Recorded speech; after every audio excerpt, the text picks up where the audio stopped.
Welcome to another episode of Listen, Learn, and Love, hosted by Richard Osler. My guest on today's podcast is my friend and really everybody's friend in the church, Professor and brother Anthony Sweat. Welcome to the podcast. Thank you so much, Richard. I'm so honored to be with you and so grateful to be on the podcast with all your listeners. We're going to talk about Brother Sweat's new book called Repicturing the Restoration. It's a book that's been 7 years in the making. It's now out at Deseret Book. But for those of you that aren't familiar with Brother Sweat, let me just introduce him to you with a quick bio that's on his book. It's Dr. Anthony Sweat is an associate professor of church history and doctrine at Brigham Young University. He is also a practicing artist, received his bachelor's degree in painting and drawing from the University of Utah before going on to earn his PhD in education from Utah State University. Anthony is the author of numerous best-selling books and is a regular speaker at Latter-day Saint events and conferences. He and his wife, Cindy, are the parents of 7 children. You can follow Anthony on Instagram at Brother Anthony Sweat or see more of his work at anthonysweat.com. And for listeners, my wife has joined us for this podcast. My wife, Sheila, has been the one that really introduced Brother Sweat to our family, to our children, have taken his class at BYU, and his great work to teach the beautiful doctrine of the restoration in a way that's helpful for members, and now is bringing his artistic talents, marrying that with his doctrinal insights in this beautiful book to help us understand the restoration. So with that introduction, we're really grateful to have you on the podcast. Brother Sweat and I said a prayer that this podcast will be helpful for you, our listeners, to have better tools to understand the restoration and even some of the more complicated parts that may cause some uncomfortable times for faithful Latter-day Saints as they try to navigate that. Is that okay for an introduction, Brother Sweat? I think that's a great introduction. All I'll do is let your listeners down now with that great introduction. Well, talk about the book. Just tell us how the book came to be and introduce the book to our listeners. Yeah, as you mentioned in the bio, I'm a practicing artist. I always thought that my original career plans were to be a full-time artist, and the Lord led me a different direction into religious education, for which I'm grateful. I feel like that was my life's work and ministry of where I was supposed to go.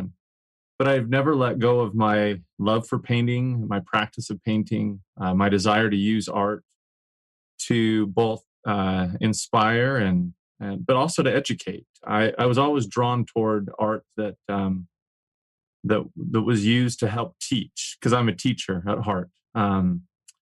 And so when I started my career here at BYU as a professor, I noticed that there were some gaps in the existing artwork, particularly dealing with our church history and doctrine, that I thought would just open wonderful discussions on subjects. I like, for example, I noticed there were no artwork depicting important scenes, such as women giving healing blessings of faith, which women did in our church for over 100 years. Not a single image that I could find on that. There was no artwork depicting ordaining faithful Black men to the priesthood in the 1840s, prior to the 1850s restriction. Some people don't even know that happened. There was some artwork of Joseph Smith translating the Book of Mormon using the hat method, but most of it was pejorative. It was demeaning. I wanted to try to do an image that was tried to show it as using the hat method, but also still under the inspiration and revelation. So that was actually the first painting that kicked off the project in 2013. And I started just to make a list of really important paintings in our history and related to our doctrine that had either never been approached, according to my understanding, or maybe they hadn't been approached very often, or maybe they hadn't been approached quite consistent with the historical record. And 25 paintings later, 7 years later, is this book that talks about what the image is. It gives a history, a background of the image, talks about why I painted it the way I painted it, and then it gives an application of how this image might expand or inform or even sometimes challenge our faith or our preconceptions of the restoration, and also an analysis. I'm really big that art isn't meant to answer questions. Sometimes the language of art is meant to help us ask questions. So at the end, I conclude every chapter with 4 or 5 kind of poignant questions that this history might help us better reflect on and think about and learn about. It's just such a unique book and such a unique story. The first picture I became aware of is the one you referenced in 2013 with Joseph Smith translating the Book of Mormon. The way is the way we teach, but the way we've never depicted. Talk more about that painting, just because that seems like the first painting you did and how that's been received. It's a part of our home, and I see it a lot in church curriculum. Just share with our listeners more about that painting. Yeah, it started two of my colleagues here at BYU, Michael McKay and Garrett Dirkmar, wrote a really wonderful book called From Darkness Unto Light about the coming forth of the Book of Mormon. And they were bringing together, they both worked on the Joseph Smith Papers project and were volume editors. And they're just bringing the latest research to the forefront, things, frankly, that scholars and different people have known and talked about for decades and decades. There's nothing new for a lot of people in any of this. What's new is that the general church membership hadn't really seen any church curriculum, any church-sponsored, correlated references to Joseph using the hat to translate the Book of Mormon. And I just mentioned to them, I said, as great as your book will do, there's the old saying, a picture's worth 1,000 words, and I think you need some imagery to accompany it. So I did a number of illustrations for their book, and then this painting was the feature image for that book. And it was received very warmly in some circles and very coldly in other circles. I literally had somebody write me and ask me why I was painting anti-Mormon propaganda. I had other people write me and say, thank you for trying to give an image of this to depict it faithfully. So over time, I think it's been well received. Better well received. And a lot of that is because the institutional church has done a great job of trying to contextualize and give resources on when Joseph Smith might have used the hat to translate. So that's helped. I sometimes use the phrase with my students, we associate what is faithful with what is familiar. And that's a trap we have to be careful of because there are things that are faithful that are unfamiliar. But as it's become more familiar, I think people see it more faithfully as a whole.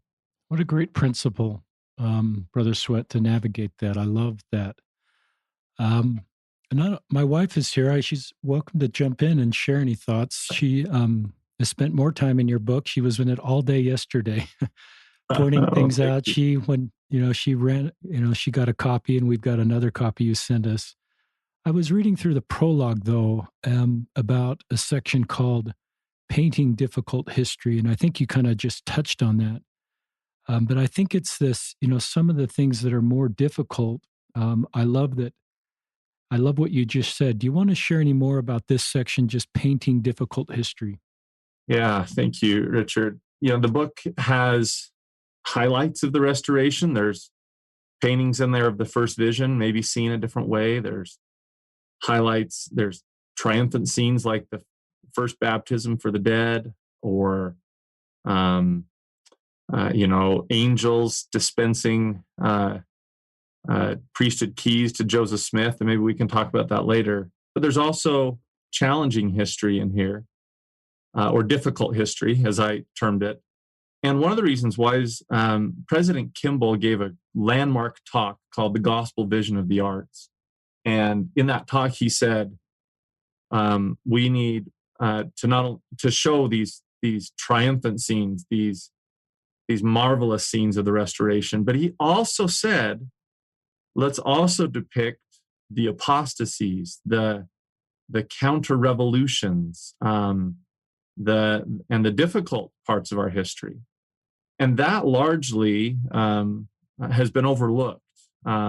But I think we're at a good time in church history where, both speaking for the church collectively and where we're at as members, where we're more open than ever to acknowledging the highlights and the shadows of the restoration, the triumphs and the failures. And so I want this book to, and the reason why, Richard, just up front, the reason why I think that's so important is because if we have a narrative in our mind that the history of the church, of God's dealings with his children, is only home runs every time and no strikeouts, then that's not reality. Or that it's always success with no failure. The problem with that is if we think that God has worked that way with our church, number one, it just doesn't hold up. And therefore, some people will then kind of build a scarecrow argument to say, well, then if that was a mistake or a failure, then the church must not be true. I think that's a dangerous premise to operate on, and an unfounded premise. But I also think we can consciously or subconsciously translate that into our own lives. So we can say, if I'm making mistakes, if I'm failing, if there's things that times when I misstep, that somehow God isn't working with me. But he is. He works with us in all of our strengths and all of our weaknesses, all of our successes and all of our failures.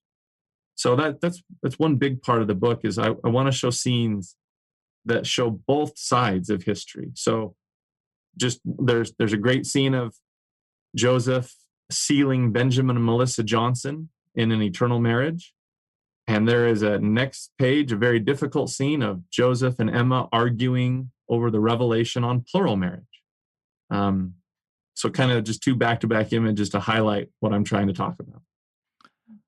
I love that. And I love the framing of the restoration. To me, Brother Sweat, that's more sustainable. It's more sustainable for me. It's more sustainable for our members. I recognize that's what the church is trying to do with the gospel topic essays. And I also recognize 10 or 20 or 30 years ago, the general membership of the church didn't know these more complicated. And so I think that's a more sustainable framework. We know for our own children that have been in your class and have had professors in the foundations of the restoration. I think that class title is called has just built their faith in the church and in the restoration.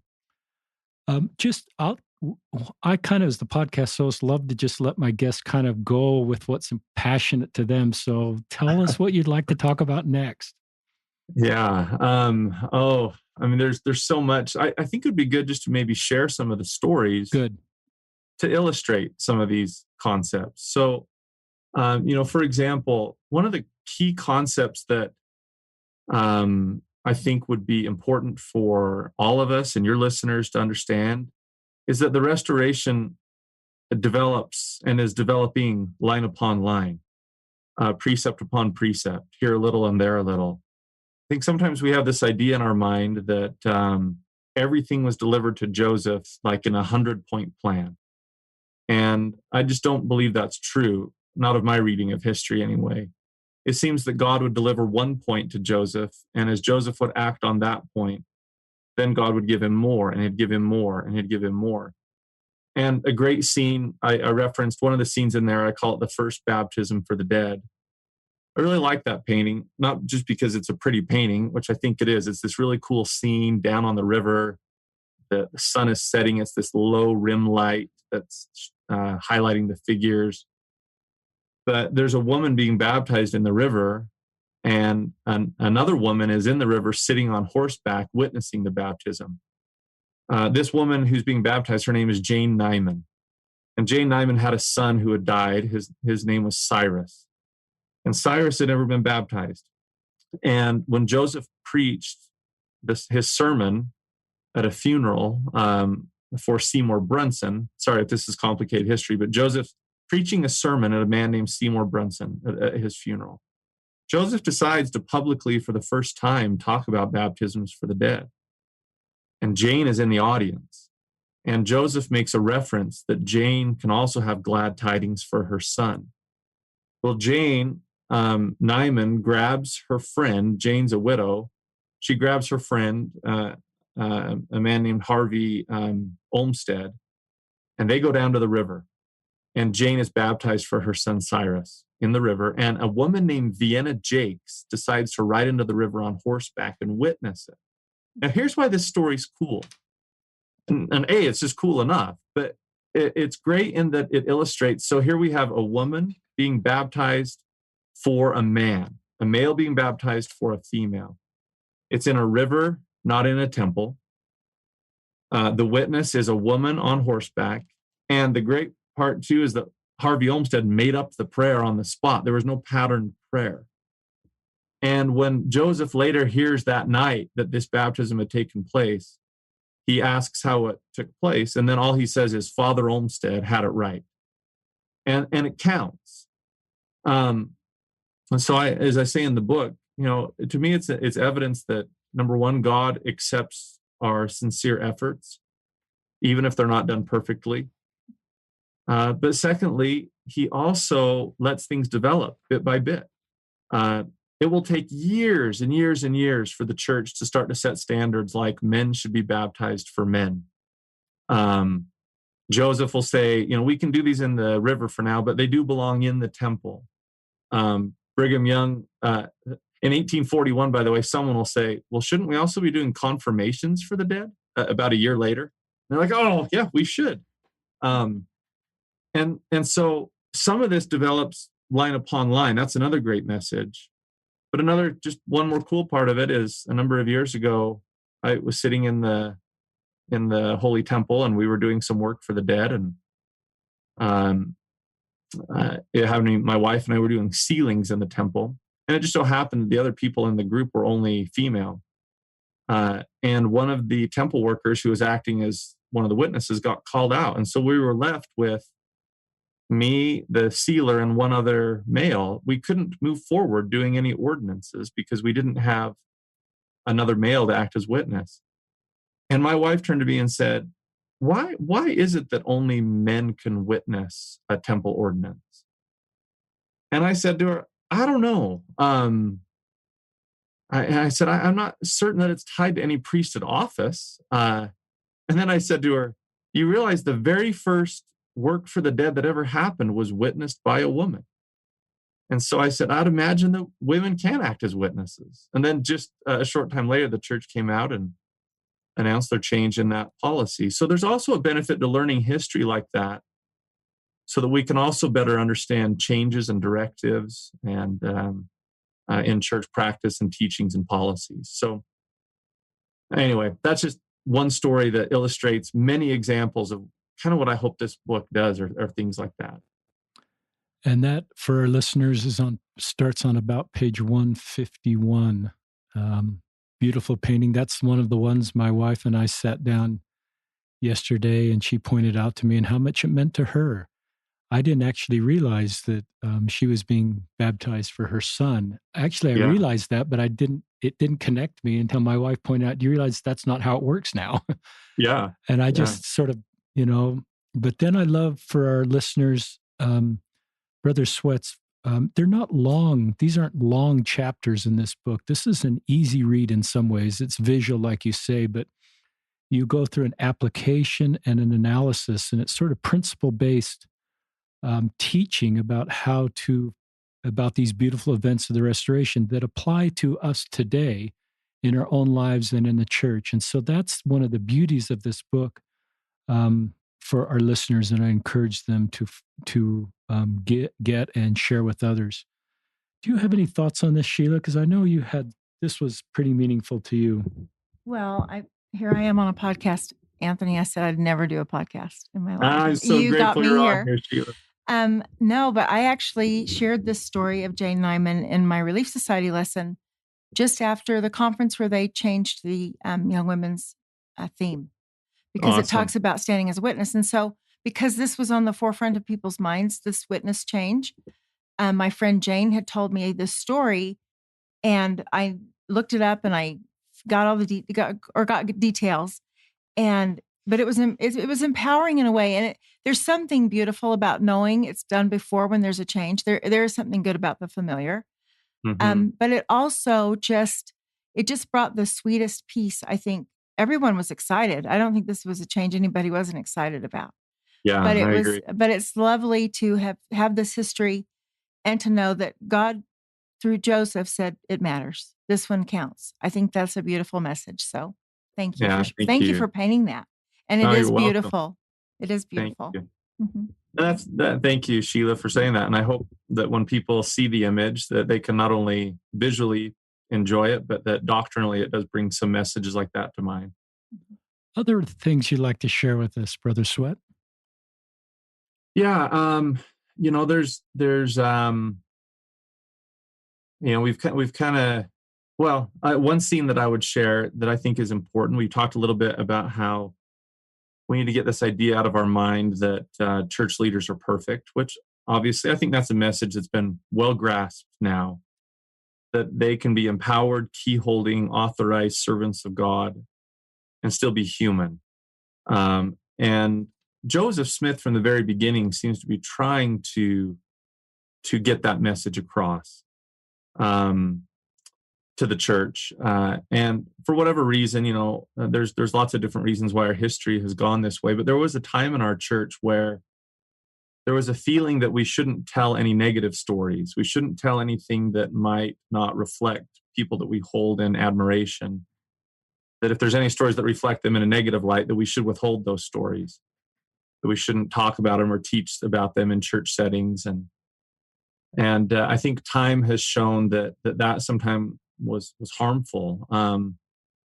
And the reason why I say that is because when I was a kid, if I could just share a personal story, like many kids, like I held my dad in so high of regard, and my dad was a police officer, he was a detective, he was on the SWAT team.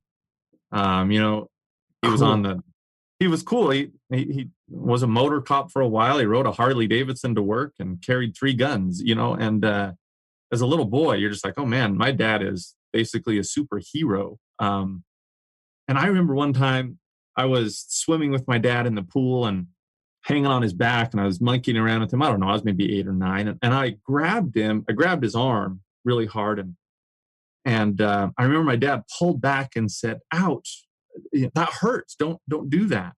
And I literally, as a boy, remember thinking, "Oh my heck, my dad is human. Like my dad feels pain." And I know that's silly, but in a way, we have almost made people like Joseph Smith and Emma Smith, we've almost made them untouchable and unrelatable when our only knowledge of them is triumphant always, because then we think that they didn't feel pain or didn't ever misstep. And so maybe 2 paintings that I would share in there. One of them is a fight that Joseph Smith has with his brother William. Now, when I say fight, I don't mean argument. I mean literal fist fight. Joseph and William, Joseph's the president of the church, and William is one of the members of the Quorum of the 12 Apostles, to put that in perspective. And they're holding a debate club in where William lives. William's home. William lives with Joseph Smith Sr. as well. And the debate club gets Joseph Smith Jr. is there, the prophet, and he doesn't like the feelings that are being kind of brought up in this debate club. He doesn't feel like they're consistent with priesthood and Christian principles. So Joseph basically says, let's quit holding the debate. And William, who had called the debate, doesn't like that and gets upset at Joseph. And they cross words back and forth with each other. Joseph kind of pulls rank, and William argues back, and Joseph is about ready to leave. And Joseph will later say in his journal, I was about to leave. And then Joseph says, but as I reflected on it, I helped build this home and that you're living in, and it's my father's house, and I have the right to speak in my father's house. So Joseph let him have it. And he probably should have walked away. But William gets so enraged that from my understanding of the accounts, William attacks Joseph. Joseph sees that William's coming after him and tries to take his coat off to fight him. But William gets to him before he can, and William just beats up his brother badly. So badly that for the next day, Joseph was at home in bed all day and couldn't get up without help, he says. And for the next number of weeks, it's very tense between Joseph and William. Some letters. William writes Joseph a sorrowful letter. Joseph writes a letter back to William, apologizing, but not really apologizing, still kind of saying it was your fault. William is still holding on to some bitter feelings towards him. And to get to the point of it, a few weeks later, it takes kind of a family intervention where Joseph Smith Sr., Martin Harris, John Smith, they kind of bring Joseph and William together. They air their grievances. They freely forgive each other. They both confess their faults. Joseph writes a beautiful line. He says, the spirit of confession and forgiveness was present. And then he says, and like our tears flowed fast. And it's just, to me, now, it's not really a positive thing to talk about the prophet getting into a fist fight with an apostle and pulling rank. But at the same time, it shows what Christianity is all about. There's pride and there's power and there's family dynamics and there's hard feelings, which we all experience. Maybe this is especially apt as we approach Thanksgiving.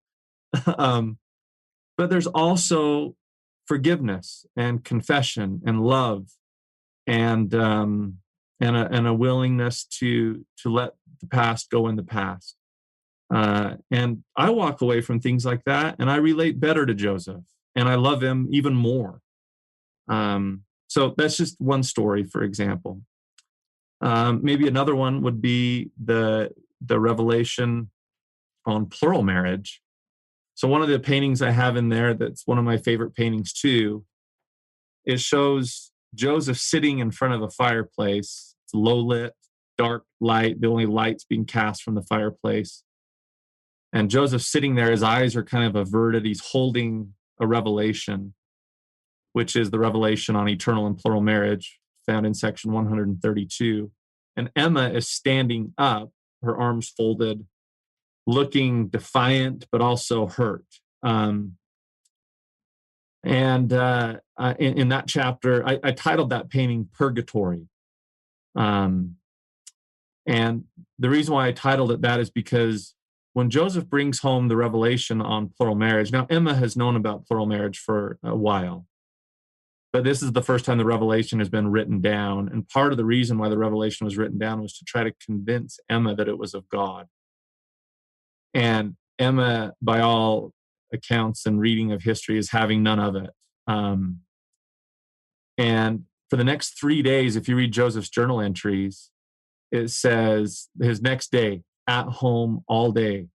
The day after that, at home all day in conversation with Emma.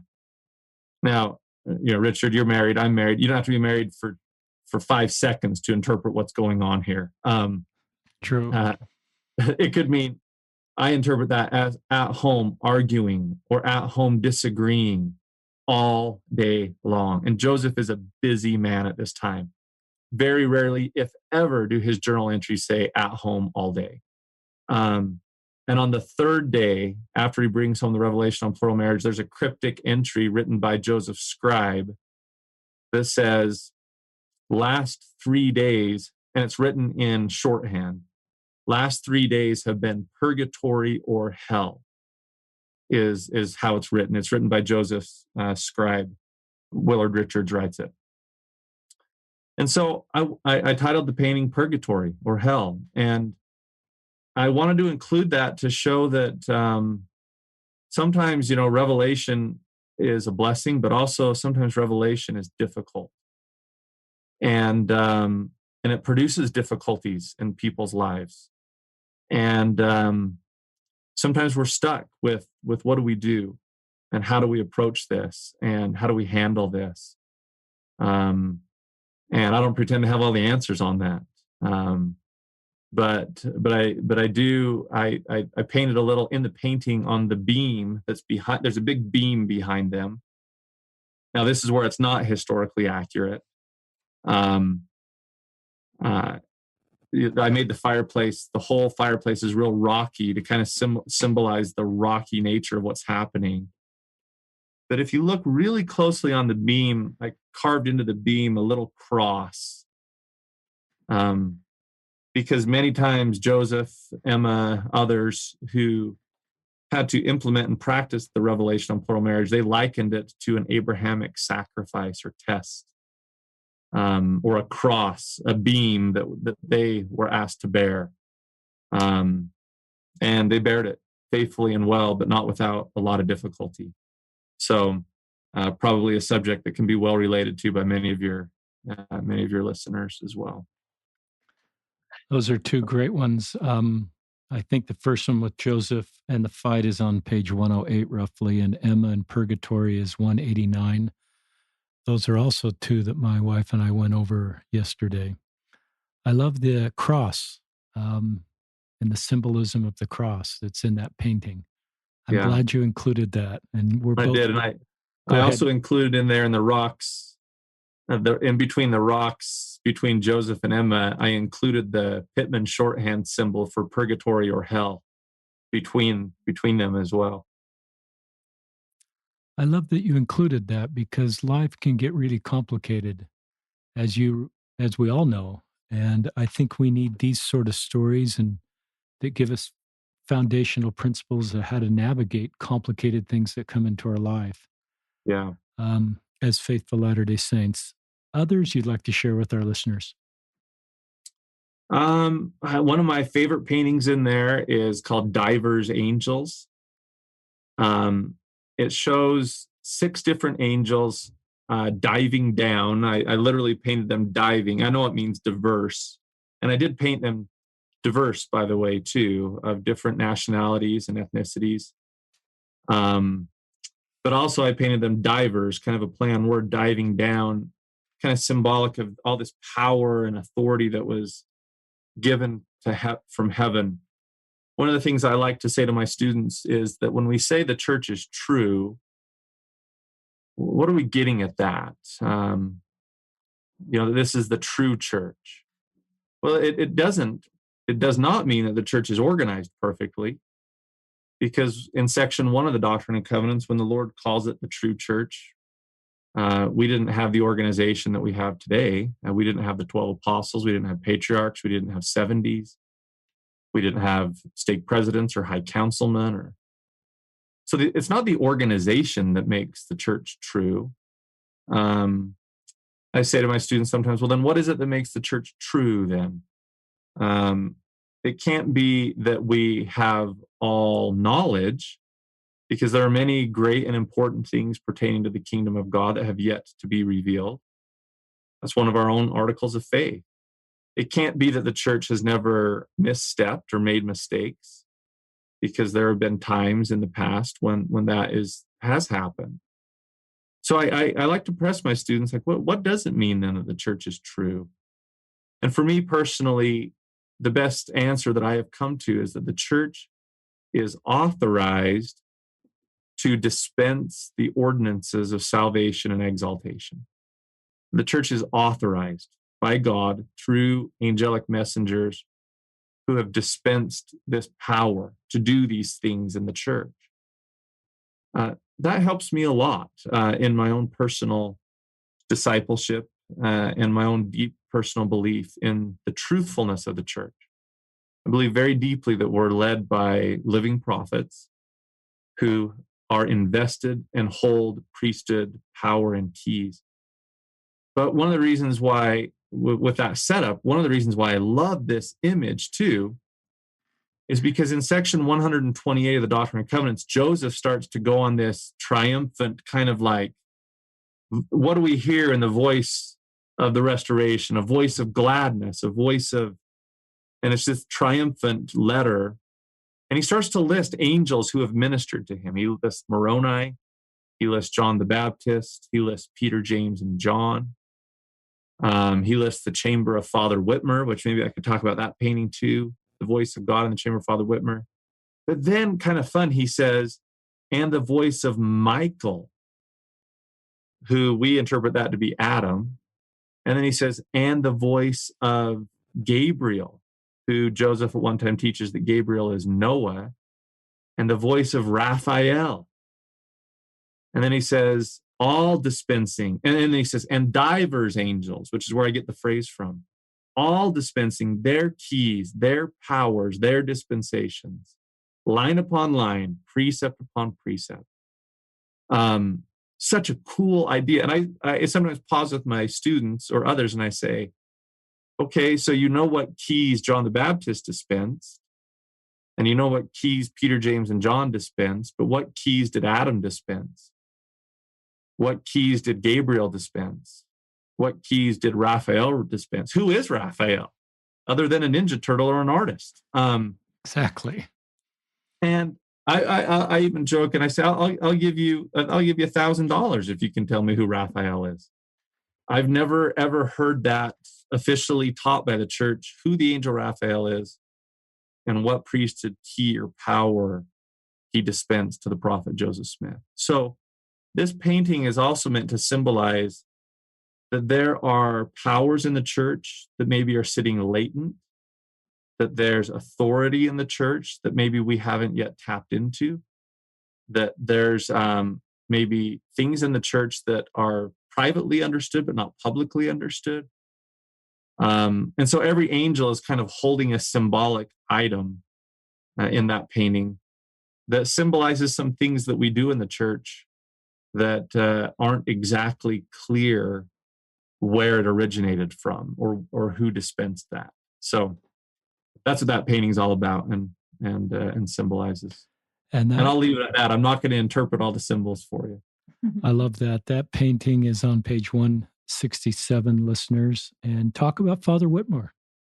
Yeah, so a few priesthood-related ones. One of in section 128, as I mentioned, Joseph Smith, when he's listing these kind of things that restored authority to the church, he lists the chamber of Father Whitmer. The voice of God in the chamber of Father Whitmer is how he says it. And most of us just kind of blow past that and go, I have no idea what that is. But it's sandwiched right in between. It's right after he lists Peter, James, and John. And then he lists the voice of God in the chamber of Father Whitmer. And there's debate amongst scholars about what really happened in the chamber of Father Whitmer. Chamber is a fancy way for saying the home or the bedroom of Peter Whitmer Sr., where Joseph Smith was finishing his translation of the Book of Mormon at the time. But Joseph himself writes in his history that what happened was, well, let me back up. I had somebody ask me one time, it was actually a missionary who wrote to me, and he said, my companions and I are having a debate. We don't know when Joseph Smith received the gift of the Holy Ghost. He said, we know that Joseph tells us that after John the Baptist restored the keys of the Aaronic priesthood, they went and baptized each other in the river. But after Peter, James, and John came, when did Joseph and Oliver give each other the Holy Ghost? Can you help us on that? And I sent them this portion out of Joseph's history, where Joseph says, after Peter, James, and John came. So most scholars put Peter, James, and John coming at the end of May 1829. After that, in June is when Joseph goes up to Fayette, New York, to finish the translation of the Book of Mormon in the Whitmer home. And he and Oliver decide to pray to God to ask when they can receive the Holy Ghost. That's their question. And they pray to God, and all Joseph says is they had made this a subject of prayer, and the word of the Lord came to them in the chamber, authorizing Joseph to make Oliver an elder in the church, and Oliver to make Joseph an elder, and to confer the Holy Ghost. That's what they're praying over. But the Lord says they needed to wait to do this ordination and conferral until the church could be organized and the members could sustain that action. And so the Joseph sees it as a significant development, tying the giving of the gift of the Holy Ghost to the voice of God in the chamber of Father Whitmer. Now, that's not a typical priesthood narrative that we give. But Joseph seems to put it that way in his history. And listening right now, if any scholars are listening, there's debate on it. Some people say that maybe God gave them authority to do that in the chamber. Other people say, no, all the keys were given by Peter, James, and John. And what the Lord did was he authorized Joseph and Oliver in the chamber to exercise those keys. Depends on how you want to look at it. But the point is, we can't overlook it as a significant event. It's in our history, it's in our scriptures. And I wanted to give an image trying to show it and launch into a discussion on it. I love that. And it's a beautiful image. It's on roughly page 61. Listeners, we have the benefit. This is not a visual podcast. This is one time I wish we were visual, but with that, we hope people just go get the book so you can see the things we're talking about.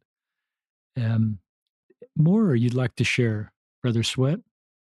Well, any that you want to ask in particular, Richard? Do you or have Sheila? Anything, Sheila? Like which ones are calling out to you that you'd want me to touch on for a minute? Well, and maybe this will lead you to a painting, but I was a hostess in the conference center, which then became the visitor center.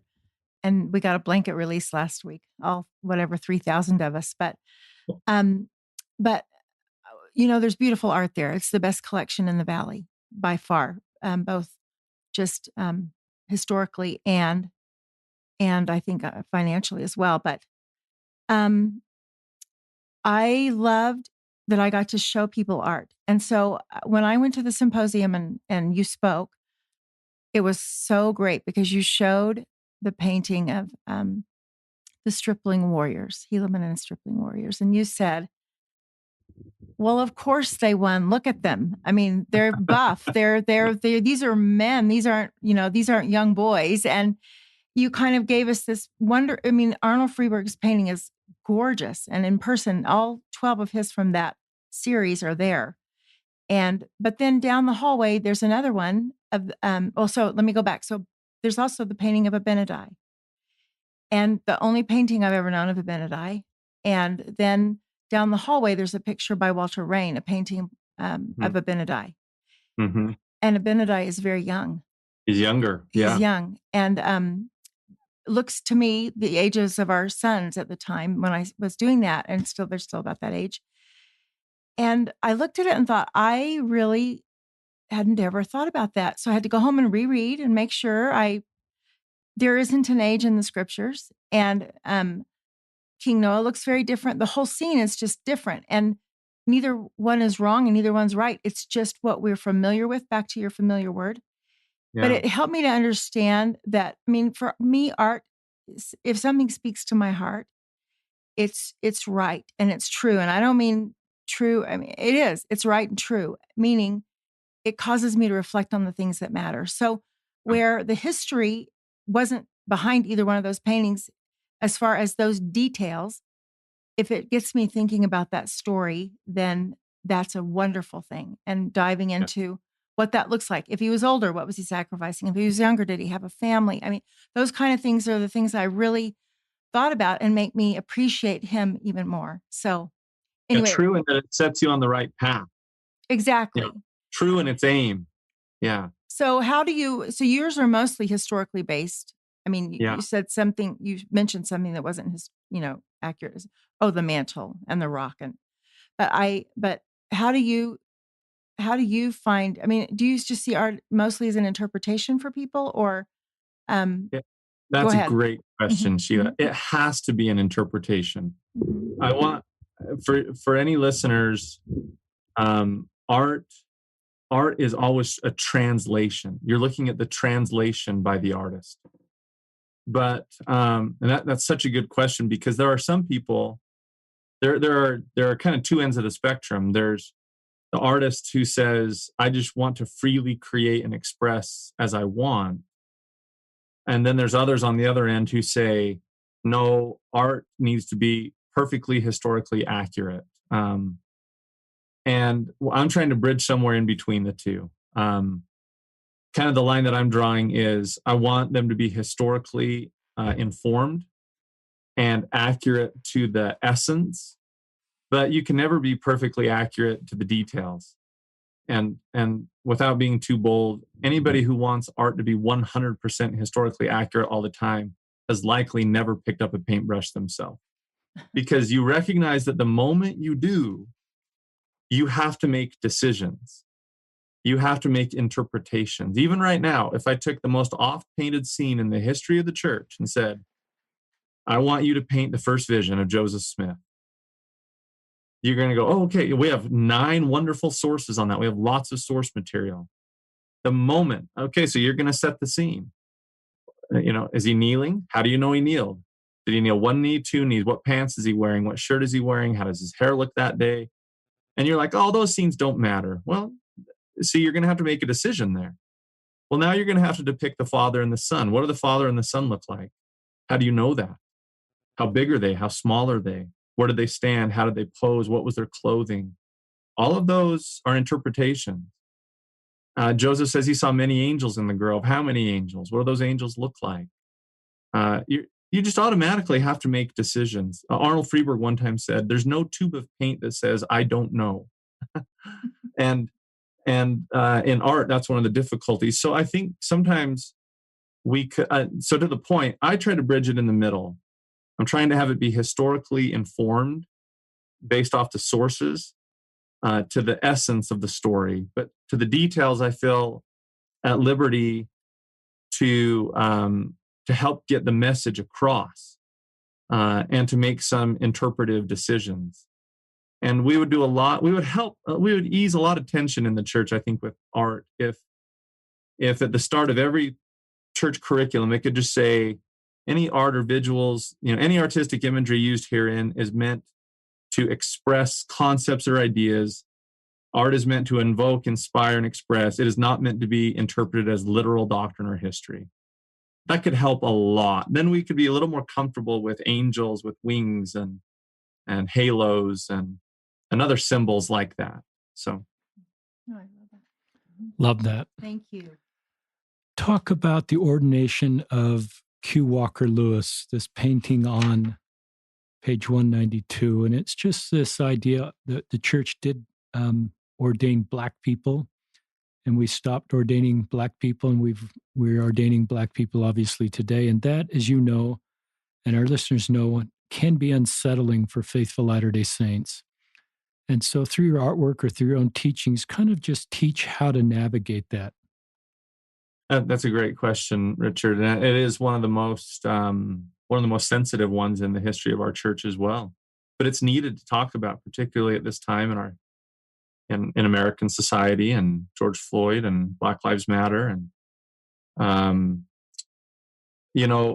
I wanted to use Q. Walker Lewis because one of the other men who is better known than Q. Walker Lewis is a man named Elijah Abel. And Elijah Abel was ordained an elder. He was also ordained a 70, which at that time was more of a missionary. But there's a photograph of Elijah Abel that's really well known, but there's no imagery of Q. Walker Lewis. So I decided to do a painting. Q. Walker Lewis, I don't know what he looks like. There's no photographs of him. I did some research on him that I could find. His family line comes through Ghana. And I decided to do a painting where it shows Q. Walker Lewis sitting, being ordained, but the composition of it, back to what art is trying to do, the composition of it cuts off at the shoulders of the man ordaining him. You can't see his head, because I didn't want it to be about who ordained him. I want it to be about Q. Walker Lewis. And Q. Walker Lewis, I also don't have his eyes closed, which we typically do today in an ordination. I have his eyes looking directly at the viewer, almost like, hey, you need to acknowledge this man who represents Black Latter-day Saints. Wow, that's cool. So I'm trying to get that to happen. But then also I try to teach a little bit of the history. Q. Walker Lewis was a free Black man. He was an abolitionist. He was a Freemason.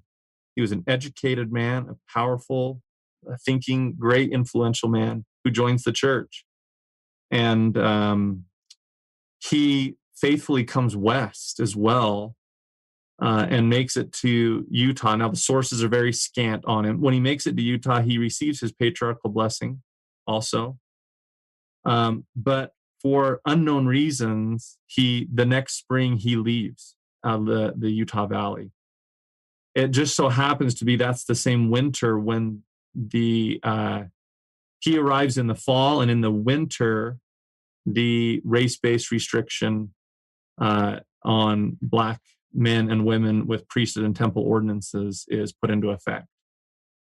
And so it's conjecture, it's assumptive, but it seems like that is what causes him to choose to distance himself from the church. He goes back east, goes back to Massachusetts, and dies just a few short years later. And I kind of talk about how, this feeling of maybe not getting the warm welcome that he expected, because one of the things that was, now I'm not sugarcoating the past at all. We have and still had our issues with racism. But originally, our church was a little more progressive with race. We openly baptized Black people.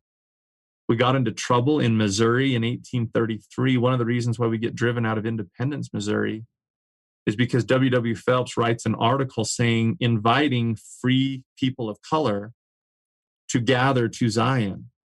And Missouri was a slave state at the time, and the locals in Independence were having none of that. So kind of our progressive attitudes on race that got us into trouble.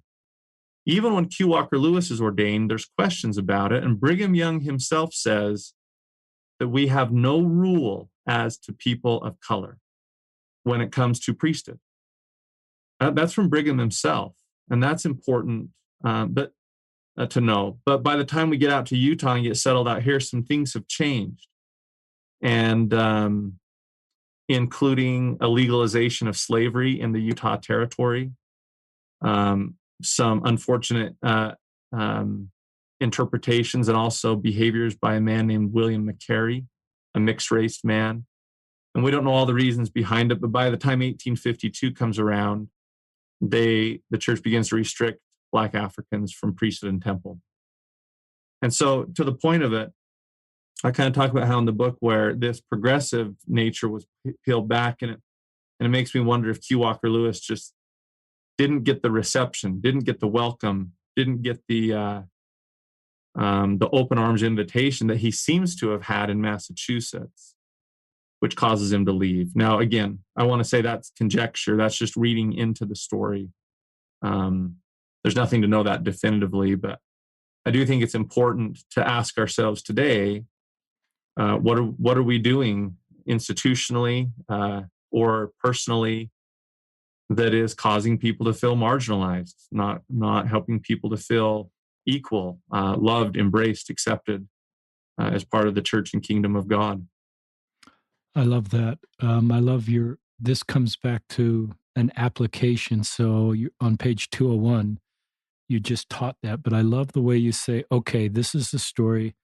What's the application for us today? And I like to look at those, what do I need to do inward? It's easy to kind of maybe see motes in other people's eyes and what they need to do to create more inclusion, but it takes a little more humility to sort of say, Lord, is it I? Yeah. And what is there something here that I need to work on? And is this story exist to help me better mourn, bear, and comfort? I'm just deeply moved by this painting as you described it.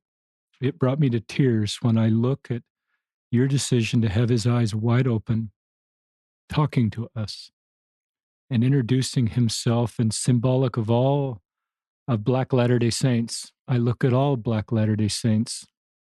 You're right. You don't see who ordains him, and you see him wide open with the hands on his head. And to me, that just draws me into people that are different than me, and what's my responsibility, and what is behind those eyes, and what do I need to learn about that person. Yeah. So that's really personally deeply moving to me. On that note, Richard, thank you for saying that. On that note, I recognize I am self-aware that I am a white Latter-day Saint painting a Black man. I am conscious of that. And it might be easy for me to talk about this history. It's not easy for me, but I also, I'm so grateful you asked the question, Lord, is it I? Because we all have to ask ourselves, what is it that we can do within our realm to help? And so one of the things that I talk about in the epilogue of the book is that the art in our church, whether we might be a little blind to it, but the art in our church is relatively new. It's not until the 1950s that we begin to have kind of an institutional body of art. our church was very slow on the uptake to use visual imagery for pedagogical and instructional and devotional reasons. And it's not until the 1950s with Freeburg and Harry Anderson and Tom Lovell and that great group of artists, Minerva Teichart in the 30s and 40s, that we start to develop, and Minerva Teichart wasn't even embraced by the wider church until the 90s, really, 1990s. What I'm trying to say is it's within our lifetime that we have started to develop a visual canon. And the canon is still really small. We need more art from more people in more styles, in more diverse subjects, of more diverse stories. And we have barely scratched the surface of what our church can do artistically. And so I wanted to start to say, well, what can I do? Well, there simply are not enough paintings of people of color.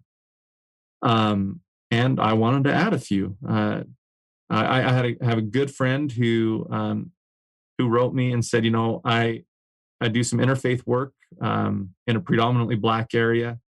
I invited some Black leaders of other churches into our church. And this person said, I was just immediately embarrassed because every single image that was up in our chapel, every one were people that were more Eurocentric and with light skin. And the fact is, they're just, and I know the church is conscious. When I say the church, I mean different entities of the church that are procuring art and trying to use art. They're doing their best, but there also needs to be a corpus, a body of art that they can pull from for that. And that's a call and a challenge to all of us who paint and who produce art, to provide the imagery that the institutional church can draw from. And so there's a lot of work to be done in diversity of subject, in diversity of style, and diversity of ethnic diversity, so that all people internationally, of all nations, kindreds, tongues, and people, when they walk into our church buildings, they see themselves represented in the artwork also. That sends a huge message to people of that there are people in the imagery that I see myself in and that I feel like I can belong in this setting. So that's a call and a challenge to all of us as artists. That's a great segment. And I hope artists that are listening that wondering if there's more work needed, I think from Brother Sweat, you just got a green light. So that is great. Do you have any thoughts on any of this, Sheila? No, I just have a question. What are you doing with all of your paintings? Building a wing on your home, or I'm just curious because no, are you making my wife is tired of my paintings, Sheila. She does not want to see any more of my paintings hung up.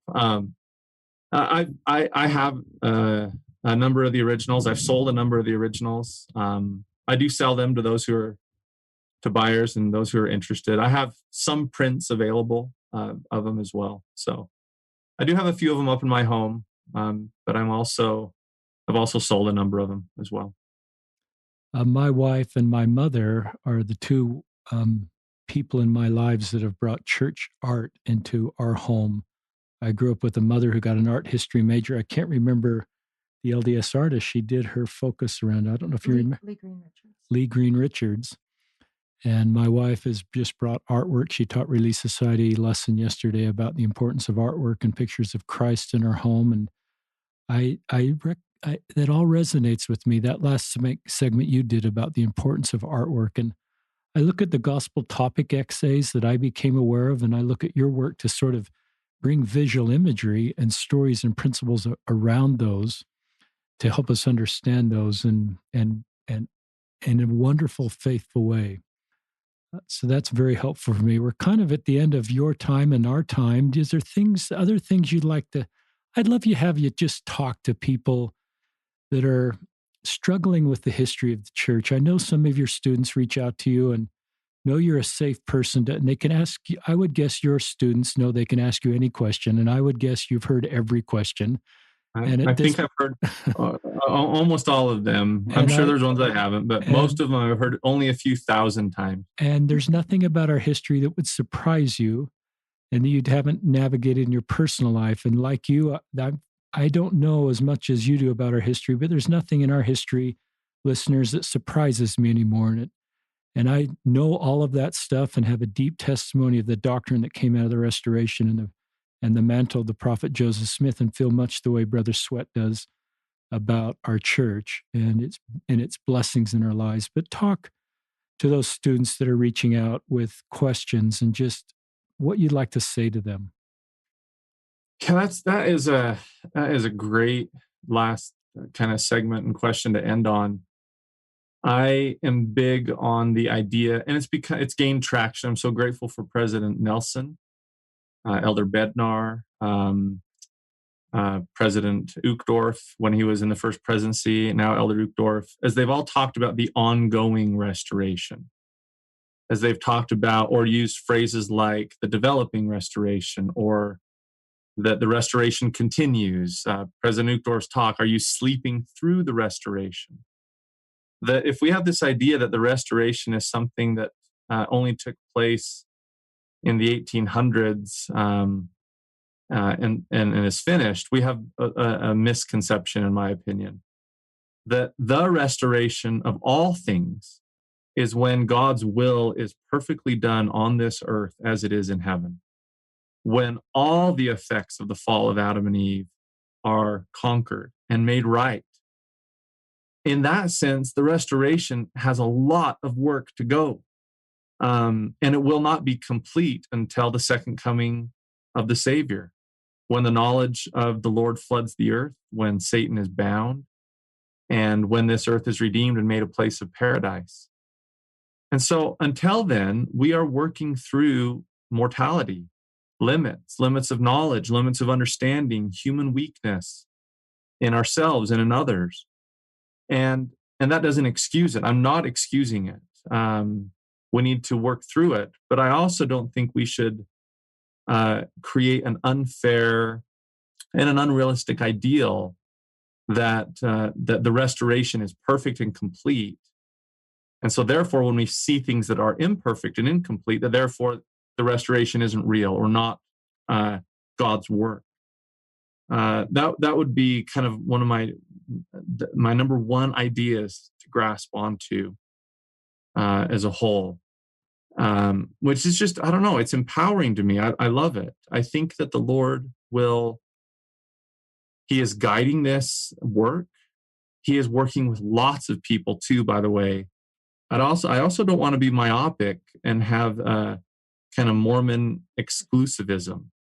I believe the Lord is working through many people, many organizations, many faiths, many institutions, many people all over the world. Because if we see the restoration as God bringing His will onto this earth to be done perfectly as it is in heaven, then God works through a lot of people to bring that to pass, through musicians and artists, speakers and authors, political activists, everything. And so please understand that. But I also do want to, maybe as a concluding thought, if I can try to say this right, if I can give an analogy too, I'm a father. I'm blessed to have 7 children, and they range currently in ages from 22 and married down to 4 years old. I'm covering the gamut right now. You are.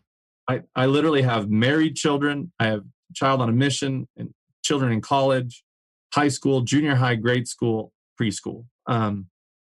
Here's why I share this with you is sometimes, we can look at, well, there's a difference between the church making mistakes and the church not being true or leading people astray. I think there's a difference there, leading astray and making mistakes. And if we look at our own families, if I grabbed you, my 7 children, and said, does Anthony and Cindy Sweat, as your parents, have they made mistakes? And you would need a second podcast that's an hour long for my children to air all their grievances against us as parents that we've made mistakes. And I'm the first to admit, in hindsight, yeah, maybe we shouldn't have done that, or we should have done that differently as we've learned and grown. However, if you grabbed my 7 children and said, are your parents leading you astray? And that's a different question altogether.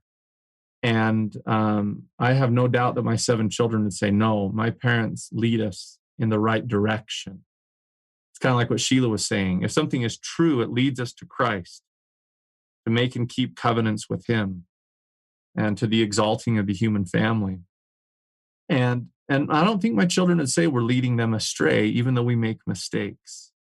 And I hope that people grasp that difference. For any listener who's struggling with history or doctrine or teachings, and if I could just add one more caution, a dose of humility for us all.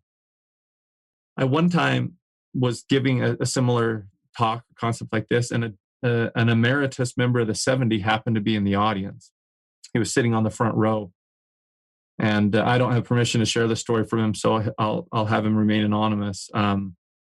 Afterwards, he came up to me and he said, I appreciate what you said about prophets, the restoration, etc., and mistakes. And he asked a pointed question to me. He said, who determines what is and isn't a mistake in the church and the kingdom? And I said, that's a great question. He said, is it the people that determine it, or is it God? And that's what he left me with. And just one thing I would share is my own daughter, who's 22 now, we had certain rules and policies we've implemented regarding cell phones and social media, which every parent has to navigate today. And our teenage girls, when they were girls, literally one of them said, you are ruining our lives. That's an exact quote. Another exact quote was, you are the worst parents ever. You do not understand. We're laughing. Another exact quote. Maybe you guys can relate a little. We can. You're too old. You don't get it. Things like this. And you probably already see where the analogy is going. Well, as my oldest daughter became an adult and got married, we were talking with one of our younger kids one time about some of these same things that we're implementing. And our oldest daughter said, listen to mom and dad. They know what this is the exact girl who 6 years ago was saying we were ruining her life, And then she apologized to us. She said, I thought that you and mom were wrong all along with this. And she said, it's taken until now for me to understand it and see that what you were doing was right for me at the time. So now it might be the other thing is let's just all have a little humility about what we designate as mistakes and errors and problems of the past, of judging people in the past, and let the Lord work with them individually in their context with all factors involved, with all knowledge and insight, the same way we hope he works with us individually. So that would be just one more message I'd share. That's a great concluding message. So thoughtful. You have anything, questions, Sheila? No, just thank you so much. Well, on behalf of the Ostler family, Sheila, my co-host, I have a co-host today on the podcast with Sheila. That's been great.